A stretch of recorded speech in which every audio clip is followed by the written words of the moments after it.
Assalamualaikum warahmatullahi wabarakatuh. Sahabat beriman, pada video kali ini kita akan menceritakan sebuah kisah tentang Ashabul Kahfi, pemuda-pemuda luar biasa, pembela agama Allah Azza wa Jalla. Akan tetapi sebelum kita mulai, jangan lupa di subscribe, like, dan bagikan video ini ke semua orang untuk mendukung dakwah Islam dengan harapan semoga senantiasa kita diberikan kebaikan dan mendapatkan keridhaan Allah Subhanahu wa Ta'ala.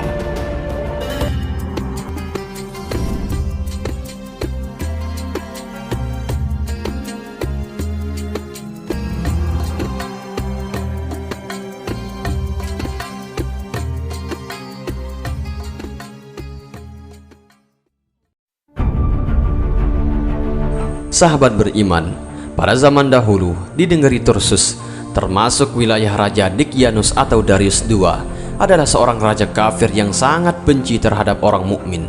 Asalkan dia tahu ada rakyatnya beriman, maka dia tidak segan-segan menindasnya. Dia bersama dengan pembesar-pembesarnya sering meninjau ke daerah jajahan untuk menyelidiki ada atau tidaknya rakyat yang beriman kepada Allah Azza wa Jalla. Ketika Darius sampai di Tarsus, semua pemuka-pemuka masyarakat dikumpulkan, tua muda. Satu persatu, para pemuka masyarakat itu ditanya siapa yang beriman kepada Allah. Ternyata, di antara sekian banyak orang yang hadir, hanya 7 orang pemuda yang berani menyatakan imannya. Ketujuh orang pemuda itu adalah Tamlikho, Mathlina, Makthilina, Marnushi, Dabarnushi, Shadunushi, dan Kafashtotoyush. Beliau-beliau ini adalah putra-putra orang terhormat dalam negeri itu. Ketika beliau-beliau itu ditanya oleh Darius, mereka menjawab tegas bahwa mereka beriman kepada Allah dan Rasul-Nya. Raja Darius menjadi marah. Dia mengancam, katanya, "Kalau kamu sekalian tidak mau ikut agamaku, maka lehermu akan kupancung, biar kepalamu berpisah dengan badanmu." Pemuda-pemuda yang gagah itu tersenyum. Sedikit pun tidak ada rasa gentar dalam hatinya untuk membela kebenaran. Beliau menjawab, "Daripada hati kami ini akan berpisah dengan iman, lebih baik badan kami berpisah dengan nyawa." Bukan main sakit hatinya Darius dijawab demikian. Sampai gertak sambalnya habis dia keluarkan. Pemuda-pemuda berhati baja itu sedikit pun tidak kelihatan gentar. Darius segera mengubah taktik. Dia mulai merayu dengan katanya, "Kalian adalah pemuda-pemuda andalan, calon pemimpin bangsa. Kalau kamu sekalian mau ikut aku, maka semua jabatan-jabatan penting dalam negara kita ini akan saya serahkan kepadamu yang 7 orang ini. Rumah dinas tinggal kamu tempati, gaji besar sudah tersedia bagimu. Syaratnya sedikit saja, lepaskan agamamu itu, ikuti agama saya. Pikirkan kata-kataku ini baik-baik, jangan berpikir yang sempit, pikirkan masa depanmu. Saya berikan tempo yang cukup lama. Sekarang saya akan meninjau daerah-daerah lain. Kemudian nanti sekembali saya dari perjalanan jauh itu, saya harus sudah mendapatkan kesimpulan, ikut saya atau tidak. Sayangilah hidupmu, jangan coba menentang arus, nanti kamu hanyut."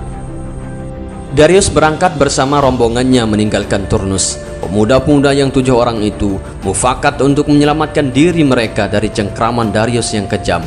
Mereka akan mengasingkan diri ke sebuah gua di Gunung Yanjalus yang agak renggang dari kota. Kemudian untuk bekal, mereka sama-sama membawa uang dari rumah mereka masing-masing.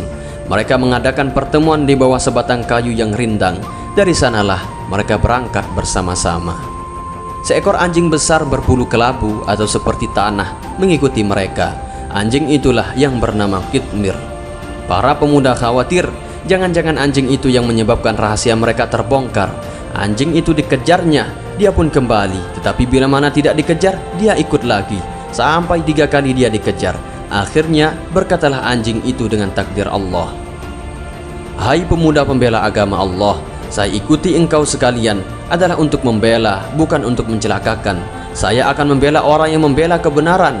Biarkanlah saya ikut untuk menjaga engkau sekalian supaya aman, tidak diganggu orang." Mendengar kata-kata Kitmir itu, maka tenanglah hati pemuda-pemuda itu diikuti oleh anjing. Sampai di kaki gunung Yanjalus, mereka langsung masuk ke dalam gua. Gua itu cukup luas. Mereka membersihkannya baik-baik lalu beristirahat di sana. Kitmir piket di halaman. Di depan gua dia menjaga dengan disiplin. Kepergian pemuda-pemuda itu ke dalam gua diketahui juga oleh orang. Karena itu, sewaktu Darius kembali ke Turnus untuk menemui pemuda-pemuda itu lagi, dilaporkanlah bahwa mereka sudah mengasingkan diri ke dalam gua. Darius menjadi marah. Dia perintahkan supaya mulut gua itu ditembok dengan batu yang kuat agar pemuda-pemuda itu menemui ajalnya di dalam gua. Tatkala mulut gua itu akan ditembok, dua orang pejabat tinggi yang beriman berusaha membuat sejarah singkat tentang pemuda-pemuda yang 7 itu. Pejabat-pejabat yang beriman itu pandai sekali menyembunyikan imannya dan ibadahnya, sehingga keduanya bisa selamat dari kekejaman Darius yang sombong. Kedua pejabat tinggi itu masing-masing membuat lembaran tembaga, yang seorang menulis silsilah pemuda-pemuda itu dan tahun masuknya ke dalam gua serta sebab-sebabnya, sedangkan yang seorang lagi menulis sejarahnya secara singkat. Kedua lembaran tembaga yang tertulis itu dibuatkan kotak dari tembaga juga, lalu dengan diam-diam ditaruhlah di dalam tembok batu yang menutupi mulut gua itu, dengan harapan nanti pada sewaktu-waktu ada orang yang membongkar tembok itu, maka akan kedapatan tulisan penting, sehingga dengan demikian mereka akan tahu bagaimana sejarah ke-7 orang pahlawan agama itu. Adapun pemuda yang 7 orang itu ditidurkan oleh Allah Azza wa Jalla di dalam gua. Badan-badannya dibalik selalu supaya tidak dimakan oleh tanah, yang akhirnya mereka ditidurkan selama 300 tahun dengan perhitungan tahun Masehi, atau 309 tahun dengan perhitungan tahun Hijriah. Dunia tetap berputar, masa beredar, musim panas dan dingin silih berganti. Darius penguasa yang jahanam itu lama-lama tamat pula riwayatnya. Digantilah dia oleh raja-raja yang lain berturut-turut. Masa 300 tahun memang sangat panjang, tetapi meskipun demikian dia habis juga. Pada akhir masa yang 300 tahun itu, memerintahlah seorang raja mukmin yang sangat bijaksana. Beliau ini sebalik dari Darius, raja yang akhir ini selalu berusaha memberikan kesadaran bagi seluruh rakyatnya supaya beriman. Mubalik-mubalik disebarluaskan untuk menjelaskan tentang agama tauhid yang dibawa oleh utusan Allah. Tetapi yang membuat raja merasa masyghul adalah adanya 2 macam kepercayaan di kalangan rakyat. Yang sebagian beranggapan benar bahwa hari kiamat akan terjadi, semua manusia akan dihidupkan kembali untuk mempertanggungjawabkan perbuatannya selama mukallaf di dunia. Sedangkan segolongan lagi berpendapat bahwa manusia kalau sudah mati, hancur tubuhnya, tidak akan hidup lagi. Raja susah mengatasinya. Beliau selalu memohon kepada Allah agar diperlihatkan contoh sebagai bukti bahwa Allah Maha Kuasa menghidupkan orang mati. Doa raja yang adil itu diterima oleh Allah Azza wa Jalla. Ketika pengembala kambing yang mengembala di kaki gunung Yanjalus, dia tetap melihat ada tembok menutupi mulut gua. Tergeraklah hatinya pada suatu hari untuk membongkar tembok itu, yang rencananya akan dibuatnya menjadi kandang kambingnya. Sehingga akhirnya terbukalah pintu gua itu. Persis ketika itu para pemuda itu bangun. Mereka seakan-akan sudah tidur sehari atau setengah hari. Seorang bertanya kepada temannya, "Berapa lama engkau tinggal di tempat ini?" Mereka menjawab, "Kita tinggal di sini sehari atau setengah hari." Ketika itu mereka mulai merasa lapar. Maklumlah, sudah 300 tahun mereka tidur tidak pernah makan minum.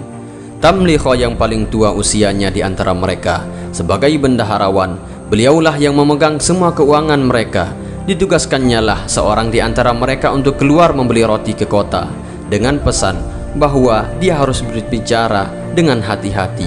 Jangan sampai ada orang yang curiga, dikhawatirkan akan ketahuan tempat kita bersembunyi oleh raja, yang dimana mereka masih beranggapan bahwa Raja Darius II masih hidup. Kemudian yang ditugaskan keluar itu membawa uang secukupnya, tetapi sampai di luar dia heran karena keadaannya lain sekali dengan ketika mereka masuk dahulu. Dilihatnya puing-puing berantakan, bekas tembok batu penutup mulut gua yang dirusak oleh pengembala kambing itu. Dia berjalan terus, keadaan memang jauh berbeda. Hutan-hutan yang dahulunya masih lebat kini telah menjadi desa. Desa-desa yang dahulu tidak ramai sekarang sudah menjadi kota. Semua orang yang dilihatnya satupun tidak ada yang dikenalnya, dan mereka pun tak kenal dia. Lantaran sudah sekian generasi berganti, sampai-sampai bahasa pun telah banyak mengalami perubahan. Kemudian sampai di kota, masuklah beliau ke dalam warung menawar roti. Uang dikeluarkannya, pemilik warung menjadi heran. Katanya, Dari mana Anda mendapat uang yang sudah batal ini? Uang ini sudah lama tidak dipakai. Ini uang orang zaman dahulu, zaman ratusan tahun yang silam. Pemuda itu menjadi heran karena anggapannya masih saja seperti semula. Dikiranya mereka tinggal dalam gua hanya sehari saja. Hal ini akhirnya berbuntut panjang. Dia dilaporkan kepada polisi karena dianggap memalsukan uang. Akhirnya dia dihadapkan kepada raja. Sewaktu dia diinterogasi, dia menjelaskan segala permasalahannya. Dia heran dalam perkiraannya bahwa yang menjadi raja waktu itu adalah Raja Darius yang kafir lagi kejam. Tetapi sebaliknya, raja itu adalah raja yang mukmin yang sangat adil. Raja menjadi sangat bersyukur setelah mengetahui keadaan yang sebenarnya. Lalu dikirimnya 2 orang pembesar negara untuk mendatangi pemuda-pemuda yang lain di dalam gua. Pemuda-pemuda itu merasa heran karena masa yang dikiranya 1 hari ternyata lamanya adalah 300 tahun. Rasa cemas para pemuda itu menjadi hilang setelah mengetahui bahwa penguasa negara pada waktu itu adalah seorang mukmin yang sangat adil. Raja sendiri berkenan datang ke dalam gua untuk melihat keadaan mereka. Beliau sangat bersyukur kepada Allah dan doanya makbul, bahwa doanya supaya diberikan tanda-tanda bahwa Allah kuasa menghidupkan yang mati. Kemudian raja itu mengajak para pemuda pulang ke istana, akan diangkat menjadi pegawai negara. Tetapi pemuda-pemuda itu tidak mau. Mereka tidur lagi di dalam gua itu dan meninggal di sana. Raja berencana untuk membuatkan peti emas untuk masing-masing jasad mereka. Tetapi raja didatangi dalam mimpi oleh mereka bahwa mereka tidak mau dibuatkan peti emas supaya badan mereka dibiarkan terletak di atas tanah seperti biasa. Keesokan harinya, ramailah orang-orang datang lagi untuk ziarah. Tetapi alam untuk pemuda-pemuda itu digaibkan oleh Allah Azza wa Jalla. Tertutuplah mereka dari semua pandangan dan tak seorang pun yang dapat melihatnya lagi. Wallahu a'lamu bis-shawab. Wassalamualaikum warahmatullahi wabarakatuh.